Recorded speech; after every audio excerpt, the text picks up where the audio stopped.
देवहूति का विवाह महाराज कर्दम ऋषि के साथ में हुआ है। और कर्दम ऋषि के साथ जिस समय विवाह हुआ है तो कुछ समय बीतने के बाद कर्दम ऋषि के यहाँ कन्या पैदा होती है, जिस कन्या का नाम है महाराज अनसुईया। ये अनसुईया भागवत श्रोताओं अपने पति विवाह हुआ है, इनके पति का नाम था अत्रि मुनि।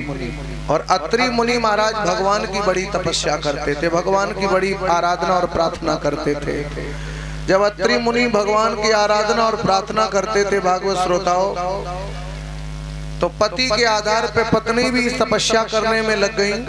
और तपस्या करने जब किसी जगह पहुंचे हैं चित्रकूट के किनारे, तो अत्रि मुनि को प्यास सताने लगी। और अत्रि मुनि को जब प्यास सताने लगी है तो उसी समय अपनी पत्नी अनसुईया से कहा कि अनसुईया, हमें बड़ी तेजी से प्यास सता रही है। कब? जब अत्रि मुनि अपनी पूरी शक्ति का प्रयोग कर चुके थे, कहीं से पानी की बूंद नजर नहीं आई, तो अपनी पत्नी से इशारा किया है कि अब हमें बड़ी तेजी से प्यास लगी है, इसलिए थोड़ी कृपा करो।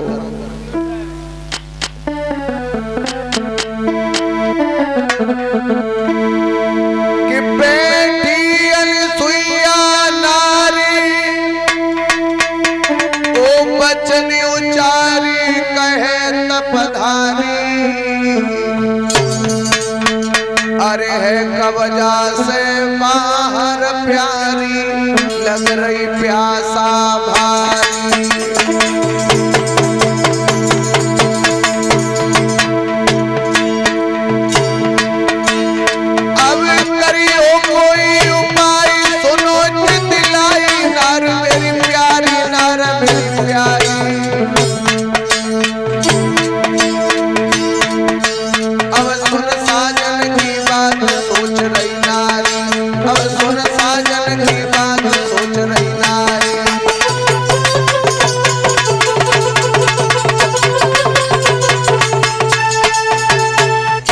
समय अनसुईया सोचने लगी, हमारे पति को प्यास लगी है तो पति के लिए जल की व्यवस्था की जाए। चारों तरफ देखा, दूर दूर तक कहीं जल नजर नहीं आया। उसी समय भागवत श्रोताओं अनसुईया ने अपने पति के चरणों का ध्यान किया। और पति के चरणों का जब ध्यान किया है तो ऐसी प्रभु की कृपा होती है उस पतिव्रता पर कि महाराज चित्रकूट में गंगा जी बहने लगती है। और ये दृश्य नारद बाबा देख रहे थे। नारद बाबा जब ये दृश्य देख रहे तो नारद बाबा ने बीड़ा उठाया और उसी समय उठा करके बीड़ा नारद बाबा चल पड़े। हरे श्रीमन नारायण नारायण हरि हरि।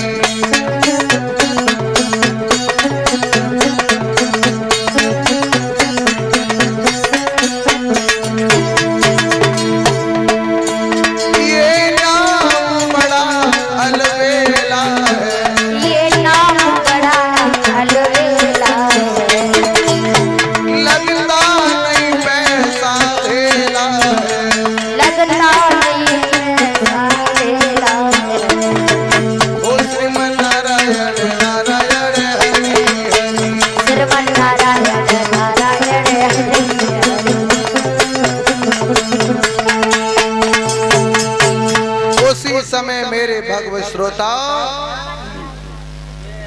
नारद बाबा जिस समय चले क्षीर सागर में तो अपने पिताजी के पास पहुंचे।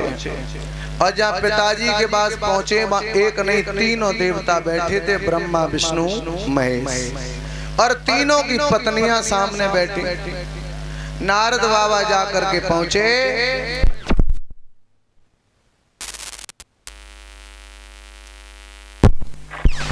और नारद बाबा जाकर के जिस समय पहुंचे और कहा है कि पिताजी, बोले हाँ। बोले मृतलोक में तो अजीब और गरीब दृश्य देखने को मिल रहा है। बोले क्या हुआ बेटा? बोले मृतलोक में हम देख रहे हैं एक ऐसी स्त्री हुई है जिनका नाम है अनसुईया और अत्रि मुनि की पत्नी है, और उसने चित्रकूट में गंगा जी को बहा दिया है। जब ऐसा दृश्य बोले चित्रकूट में गंगा जी, बोले हाँ। तीनों देवताओं ने खड़े होकर के और उसी समय अनसुईया को वहीं से प्रणाम किया है। और अनसुईया को जब तीनों ने प्रणाम किया है और इधर तीनों की पत्नियां जिस समय देख रही थी तो पत्नियां उसी समय आग बबूला हो गई और पति से पूछी, बोले एक बात बताओ, आपने अभी प्रणाम किसको किया? क्योंकि मोहे न नार नार के रूपा। घर में तुम्हारा फोन होए और कहू लेडीज को फोन आ जाए तो पत्नी हाल कहेगी नंबर दिखाओ, किनको को है नंबर दिखाओ। जो रिंकिया को तो नंबर है ना, दूसरे का नंबर है? भागवत श्रोताओं, उसी समय क्या हुआ है, उसी समय जब तीनों ने प्रणाम किया तो तीनों आग बबूला हो गई। क्योंकि हमसे भी बड़ी कोई दुनिया में पतिव्रता है जिसको तुमने प्रणाम किया है। क्योंकि किसी कवि ने कहा है उसी समय तीनों जिद पर अड़ गई, तीनों बोली काम करो। अगर सती अनुसूया